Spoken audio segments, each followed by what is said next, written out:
Alô, comunidade! Começa agora o ICL Urgente com as principais notícias do Brasil e do mundo, sempre às 5 horas da tarde. Informação e análise a quente.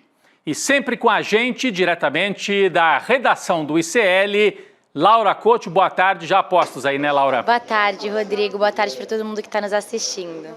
Boa tarde para você que mora nesse país em que os denunciados por tentativa de golpe de Estado querem escolher os juízes, querem dizer quem pode ou não julgá-los. Você já pensou nisso? Alguém comete um crime e fala assim, ou está sendo acusado, pelo menos, de cometer, fala, esse juiz não vai me julgar, aquele lá também não pode, esse outro é suspeito. Tentaram, mas não deu certo.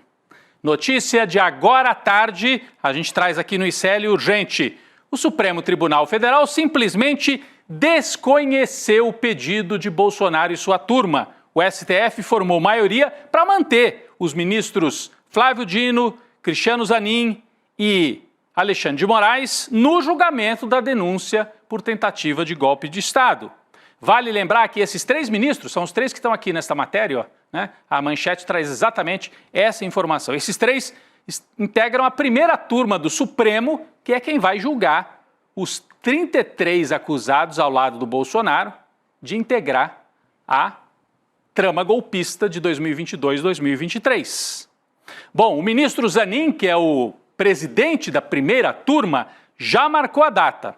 Dia 25, próxima semana, é a análise da acusação da PGR e aí a primeira turma decide se transforma ou não em réus os 33 acusados e mais Jair Bolsonaro. E aí, aliás, nessa primeira do dia 25, não é todo mundo, são só os 7 daquele núcleo principal da acusação. Por isso que a defesa ainda estava tentando tirar alguns ministros do julgamento. Laura Couto explica melhor para a gente, então, o que é que a defesa, a turma do Bolsonaro, queria fazer, hein? Rodrigo, o que aconteceu foi o seguinte, o Supremo estava julgando os recursos da defesa do Bolsonaro e dos generais Braga Neto e Mário Fernandes. Os advogados da defesa questionavam a decisão do presidente do STF, Luiz Roberto Barroso, porque ele tinha rejeitado os pedidos para afastar dos julgamentos os ministros Alexandre de Moraes, Cristiano Zanin e Flávio Dino. A defesa do Bolsonaro pedia o impedimento dos ministros Cristiano Zanin e Flávio Dino, porque os ministros já tinham processado o ex-presidente no passado.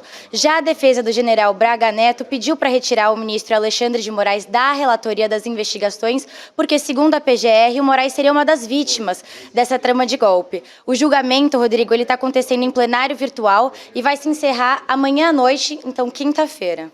Ele está acontecendo, mas já se formou maioria e já está decidido que os 3 ficam. Por isso que a nossa manchete, a nossa chamada é ainda estamos aqui, viu, Bolsonaro? Os 3 permanecem e vão participar desta primeira fase que acontece no dia 25 de março. Esta decisão já está tomada. Então, julgamento marcado para o dia 25 de março. Vamos relembrar quem é que vai ter a sua denúncia acolhida ou não? Quem é que pode virar réu no dia 25 de março? É o núcleo número 1, o núcleo crucial do golpe, como diz a Procuradoria-Geral da República. É essa turma aqui que começa a ser julgada no dia 25, já na semana que vem. Jair Bolsonaro no centro da trama, cercado por 3 generais. Paulo Sérgio Nogueira, que foi ministro da Defesa, Walter Braga Neto, que foi vice na chapa do Bolsonaro, derrotado, e foi ministro também, além de general Augusto Heleno, que gostava de falar muito, depois desapareceu, está escondido, né? Mauro Cid, tenente-coronel, ajudante de ordens, Alexandre Ramagem e Anderson Torres, que foram ministros do governo Bolsonaro, e o almirante Garnier, que foi comandante da Marinha do Brasil. E teria dito para o Bolsonaro numa reunião, pode tocar a ficha que nós vamos adiante com o golpe. Bom, esse é o núcleo principal, começa o julgamento no dia 25 de março. Há uma segunda turma, um segundo núcleo, já com data também para ser julgado.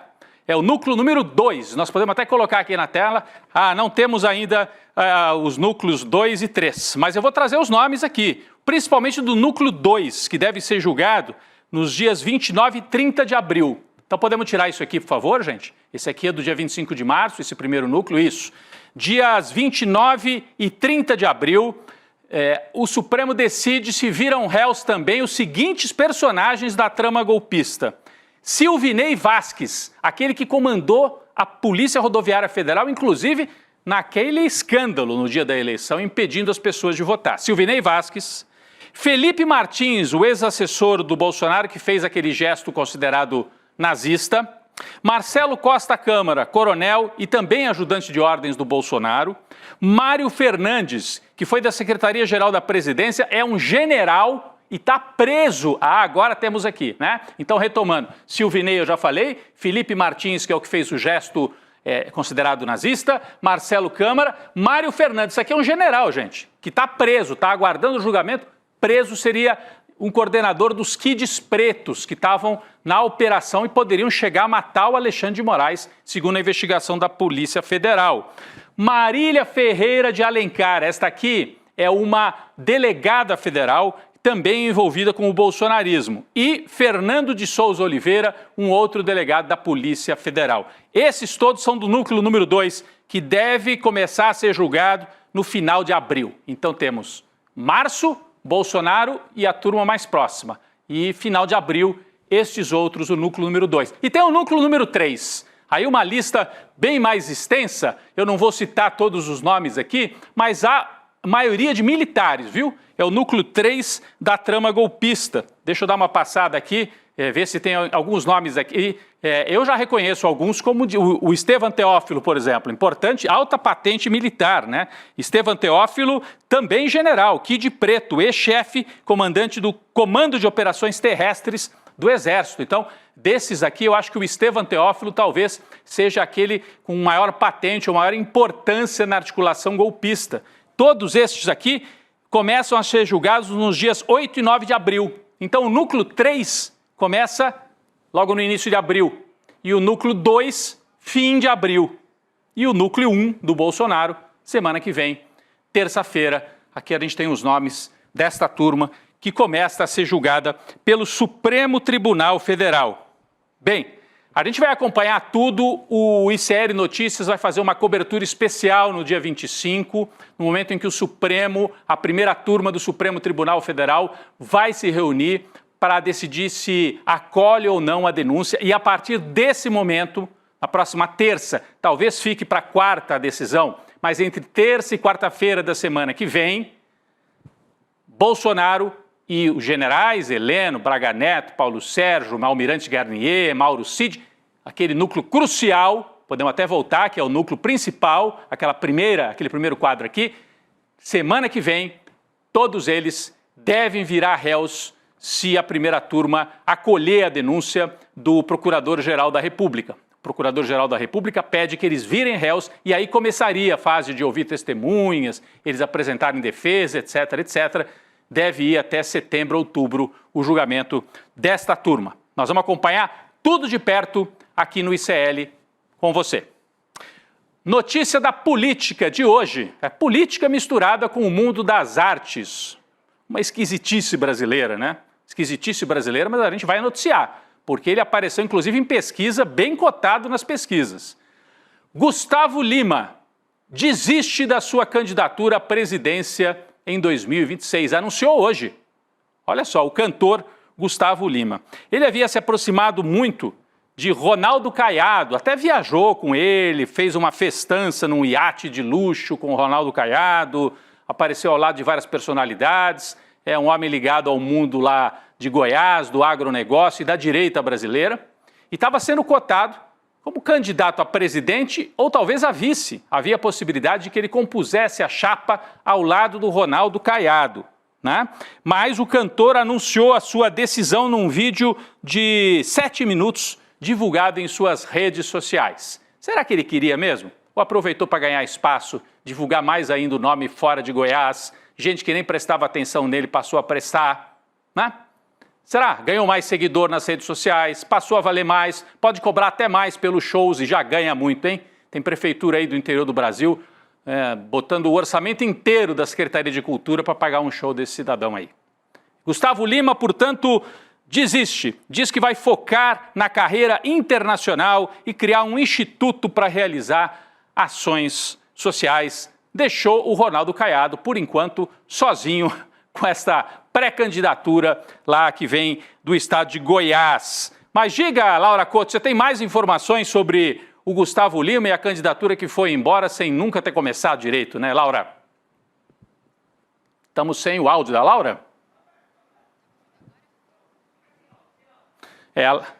Estamos sem o áudio da Laura, ela vai tentar conectar ali o microfone, mas se não eu completo aqui a informação. Eu vou completar aqui a informação que a Laura ia trazer. Eu acho que eu estou ouvindo agora a Laura. Está me ouvindo agora? Agora sim. Por favor, Laura, venha com a informação daí. Vamos lá.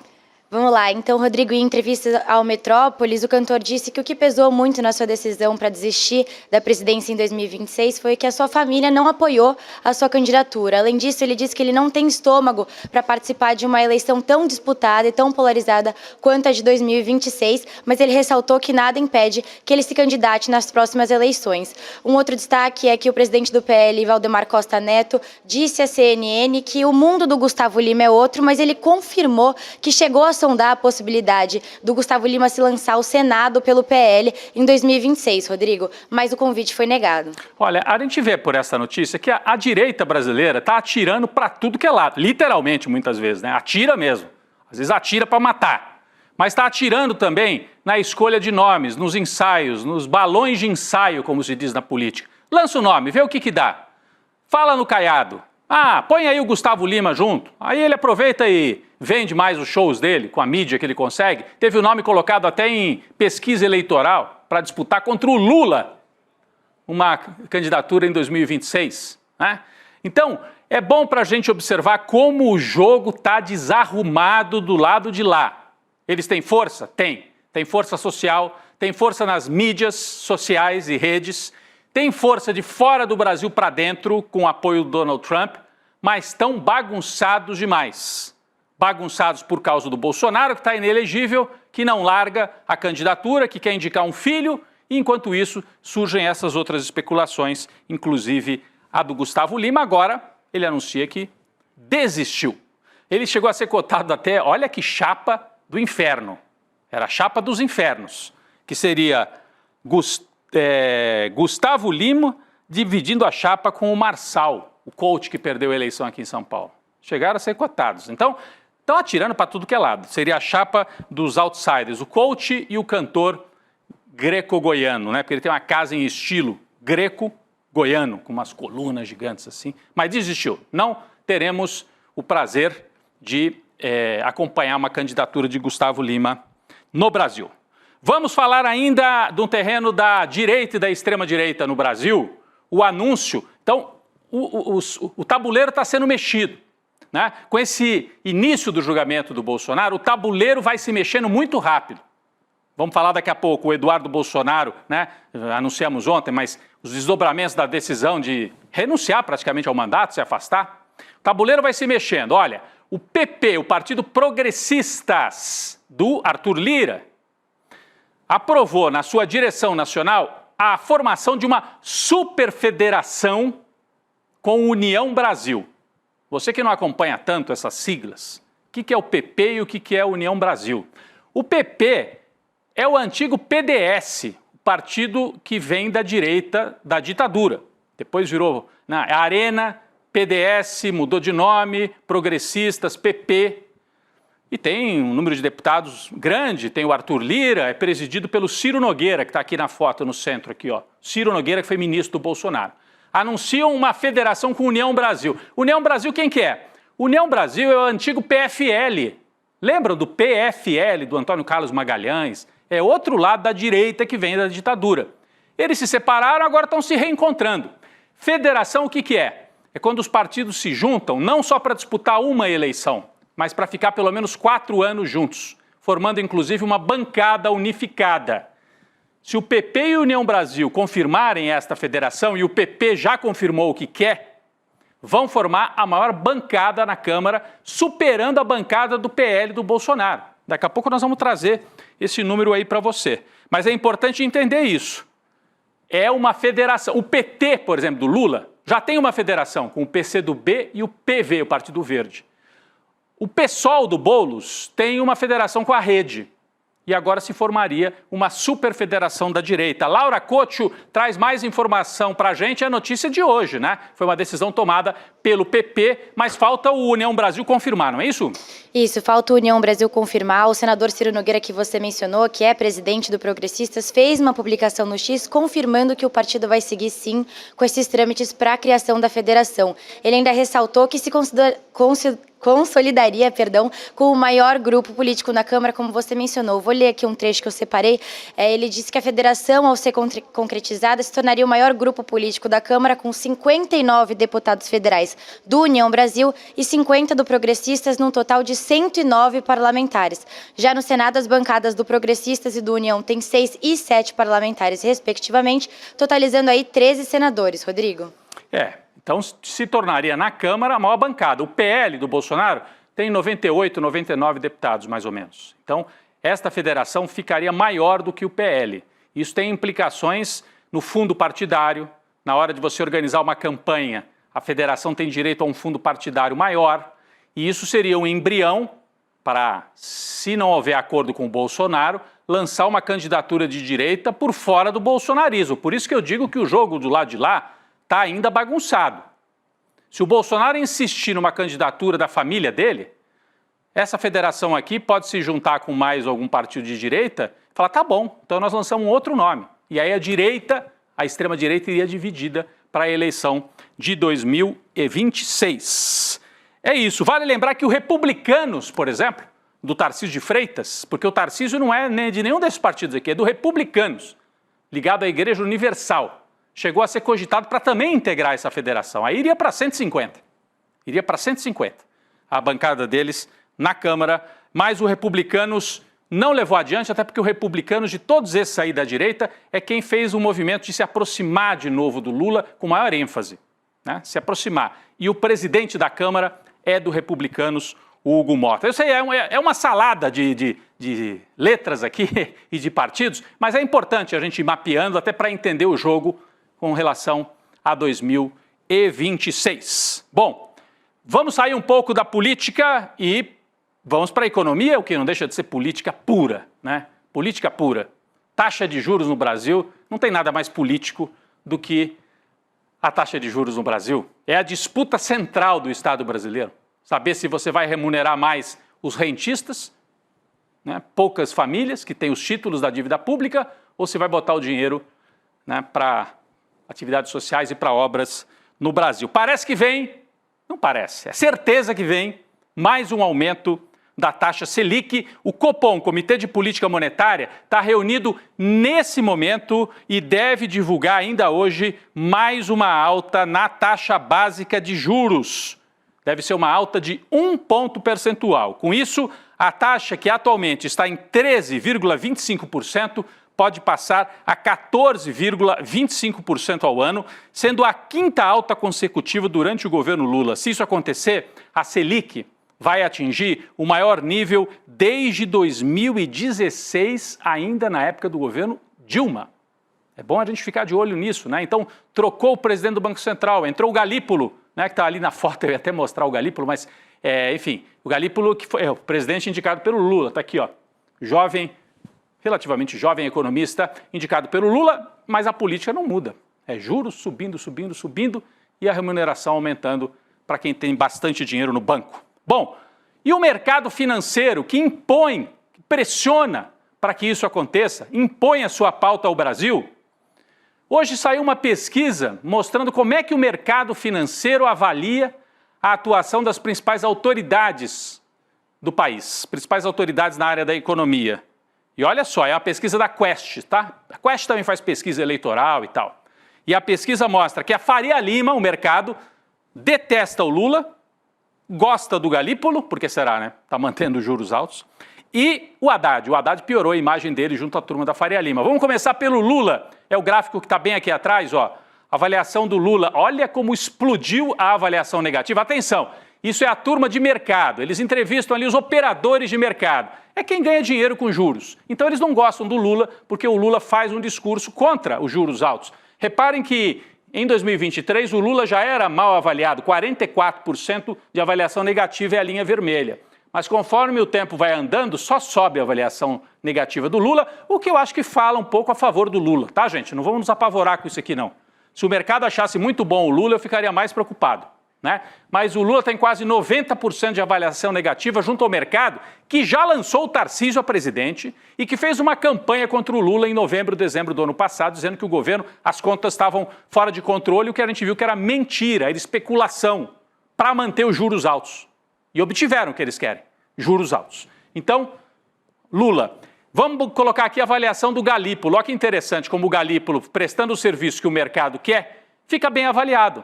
Ele não tem curva, porque o Galípolo entrou agora, né, como presidente do Banco Central, no lugar do Campos Neto. Então só tem esta pesquisa. Ele tem uma imagem positiva para os operadores de mercado.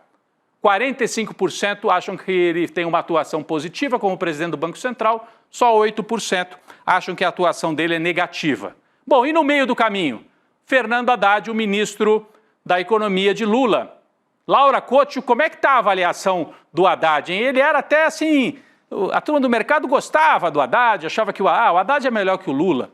Mas está caindo também a avaliação do Haddad, é isso? Pois é, Rodrigo, de acordo com esse levantamento da Quest, o mercado financeiro não está muito contente com o trabalho do Haddad. Eu vou pedir para o pessoal colocar a arte aqui que a gente separou, mas como a gente pode ver no gráfico da pesquisa, a rejeição do ministro Fernando Haddad saltou de 24% em dezembro para 58% em março. Só que nesses números, o que mais chama atenção, na verdade, foi o índice de aprovação, que caiu de 41% para só 10%, Rodrigo. Vale destacar também que 92% dos entrevistados responsabilizaram o presidente Lula por essa digestão da política econômica. Rodrigo. Pois é, essa pesquisa aqui reflete a avaliação feita pela turma de mercado, que bombardeou o noticiário, você viu, novembro, dezembro, as contas do Brasil estão fora de controle, as contas públicas. E aí veio o número em janeiro e o Brasil teve superávit primário, nós noticiamos aqui semana passada. Então as contas estão bem organizadas, mas o bombardeio funcionou. O bombardeio funcionou e essa turma, sabe aquela previsão que se autoalimenta, né? Se retroalimenta? Então eles preveem que vai dar errado, aí não dá errado e eles ficam avaliando mal o governo de toda forma, porque eles querem um governo que ceda ainda mais nos juros, né? E que privatize tudo, e por isso que eles estão defendendo Tarcísio de Freitas. E por isso que quando a gente ouve algumas pessoas dizendo o governo do Lula é neoliberal, bom, nos juros a crítica é necessária, no Banco Central. Mas se o Lula é neoliberal, por que os neoliberais não gostam dele? É a pergunta que eu deixo aqui em função desta pesquisa. Vamos falar sobre o projeto apresentado ontem pelo governo, por Lula e Haddad, prevendo isenção de imposto para quem ganha até R$5 mil do imposto de renda. Falamos rapidamente sobre isso. Para poder dar essa isenção para quem ganha menos, o governo tem que taxar os super ricos. E olha, parece que há uma grande pressão junto aos deputados para que os super ricos não sejam taxados. Surpresa zero, né? Porque o Centrão bate bola o tempo todo com os super ricos, com o mercado, com a Faria Lima, e a pressão é gigante. Hugo Mota, presidente da Câmara, disse que quer discutir melhor esta proposta de taxar os super ricos. Coitados, vão ter que pagar imposto? Lamentável, né, Hugo Mota? Vamos entender melhor, Laura, qual é a pressão que está vindo, o que está acontecendo nesse momento? É uma notícia de hoje, né? É isso, Rodrigo. Então, para que esse projeto de isenção de imposto de renda realmente aconteça, o governo vai ter que abrir mão de 25,8 bilhões em receitas. Então, para compensar, o governo propôs a criação desse imposto mínimo, que vai ser cobrado para pessoas com ganhos a partir de R$600 mil por ano, ou seja, R$50 mil por mês. Essa seria a taxação dos super ricos que você mencionou. E a taxação do imposto vai ser progressiva até atingir um patamar máximo de 10% para quem ganha até 1,2 milhão ao ano, Rodrigo. Mas a proposta tem incomodado a Câmara, como você falou, e o Hugo Mota já sinalizou que vai propor um corte de outros incentivos tributários para compensar essa elevação do imposto, da isenção do imposto de renda, Rodrigo. O Hugo Mota já avisou, é muito desagradável o rico ter que pagar imposto. Não vamos fazer isso, não, é desagradável. Não, vamos achar outra forma de poder isentar até 5 mil sem desagradar os super ricos que, afinal, financiam, né, ainda muitas campanhas Brasil afora. O presidente Lula falou sobre isso hoje, numa viagem ao Rio Grande do Norte, de forma indireta. Ele comentou esta ideia. O projeto foi enviado, depende da Câmara e do Senado. Vamos ver o que disse Lula? Pode colocar na tela, por favor. Eu tenho dito que se a gente pegasse R$200 mil e a gente desse para uma pessoa só que está aqui, o que essa pessoa ia fazer com o dinheiro? Ela ia correr para o banco, ia depositar esse dinheiro, ia ganhar dinheiro com juro e o restante ficava chupando o dedo. Mas se a gente pegasse 200 mil reais e desse R$1.000 para cada um, as pessoas iam correr para o supermercado, iam correr para uma padaria, o dinheiro ia circular, ia gerar mais emprego, ia gerar mais salário e todo mundo ganha. É por isso que muitas vezes a gente percebe que pessoas mais granfinas não gostam da gente. Pessoas mais granfinas não gostam da gente. Lula, a pesquisa da Quest hoje mostrou exatamente isso. O pessoal diz que o Lula é neoliberal, mas os neoliberais de verdade não gostam do Lula. E ele explicou aí, né? Quer dizer, o projeto de isentar os que ganham até 5 mil, milhões de brasileiros ganhariam a isenção e alguns poucos milhares de super ricos teriam que pagar imposto. Os granfinos, como ele disse. E esses aí não querem. Não querem que mude para ter que pagar imposto. Bom, vamos falar da extrema-direita? O deputado federal Felipe Barros, do PL do Paraná, é quem vai assumir a Comissão de Relações Internacionais da Câmara, de Relações Exteriores. Essa vaga ia ser do Eduardo Bolsonaro, Dudu, que preferiu se licenciar do mandato e ficou lá pelos Estados Unidos. E aí o Felipe Barros, do Paraná, acaba ficando com esta vaga. Ontem havia sido anunciado que o escolhido seria o deputado Luciano Zucco, do Rio Grande do Sul, mas trocaram um de extrema-direita do Rio Grande do Sul por um de extrema-direita do Paraná, que é este Felipe Barros, fica na importante Comissão de Relações Exteriores. Não é o Zucco, né? O Zucco não vai, quem vai? Esse aqui. É o Felipe Barros que fica na vaga. Laura Couto, explica pra gente quem é esse deputado e o que foi esse arranjo aí do PL na última hora, né? Pois é, Rodrigo, no discurso que o Felipe Barros fez hoje na Câmara, ele classificou como que ontem foi um dia histórico pelo ato heróico que o deputado Eduardo Bolsonaro fez de se exilar para fugir de uma iminente perseguição das suas liberdades e da sua família. O novo presidente desta comissão também disse que a direita brasileira é vítima de uma coerção estatal e da judicialização da política. A decisão de substituir o Zucco pelo Felipe Barros aconteceu porque o Zucco acumularia funções, já que ele é o atual líder da oposição na Câmara, Rodrigo. Agora, quem é esse Felipe Barros? Ele também já foi líder da oposição na Câmara e ele foi relator de uma PEC que pretende incluir um módulo de voto impresso nas eleições de 2022. Além disso, ele já foi ativista do movimento anti-aborto e é ex-integrante do MBL, Rodrigo, para você ver o currículo dele. É o combo completo, né, Laura? Ele quer eleição em voto impresso, ele é anti-aborto, ele integrou o MBL, é do movimento Direita do Paraná. Né? A gente percebe bem qual é o perfil dele. Ontem a gente falou aqui no ICL Urgente sobre a fuga de Eduardo Bolsonaro para os Estados Unidos. Isso repercutiu muito, continua repercutindo. E quem falou hoje sobre isso, inclusive ecoando algo que a gente levantou aqui, foi o Ricardo Capelli, aquele interventor lá no Distrito Federal, era assessor do Flávio Dino, e ele faz um importante alerta, ele é do PSB, né? Olha o que diz o Ricardo Capelli, é muito parecido com o que eu falei aqui ontem no ICL Urgente. O Bananinha foi para os Estados Unidos, ok. O óbvio, todo mundo sabe, ele é frouxo.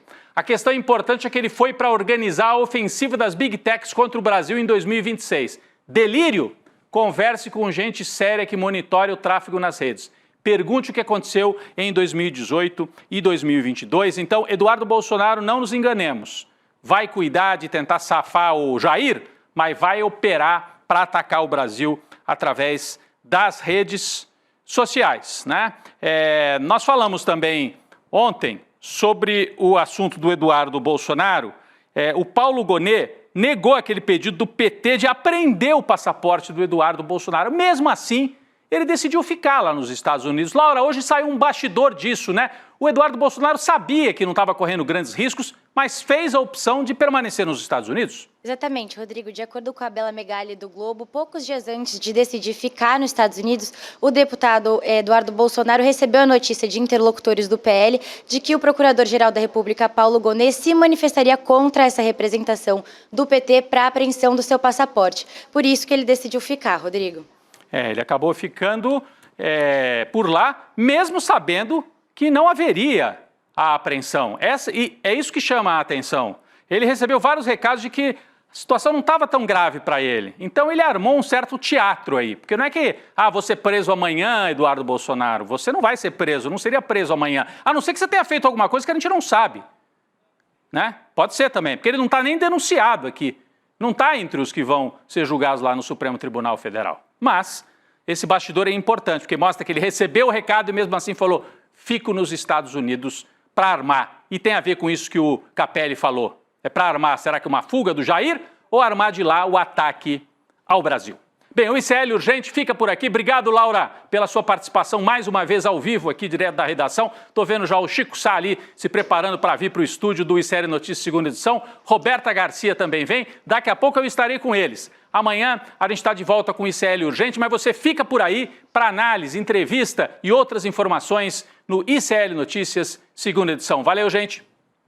Você é corredor de 5K, de 10K, você corre meia, você corre maratona e você tem aqueles desafios que todo atleta tem. Você fica nervoso antes de treinar, você fica nervoso antes de uma competição, parece que você bateu no seu limite e não consegue avançar dali. Pois é, as pessoas que praticam esportes encontram esses desafios. A gente resolveu fazer uma jornada esportiva e aprender com os maiores atletas da história, no Brasil e no mundo. E vai começar essa jornada no dia 30 de março, às 8 horas da noite, com Mark Allen, o maior triatleta de todos os tempos. Todo mundo vai se transformar com os ensinamentos dessa feira.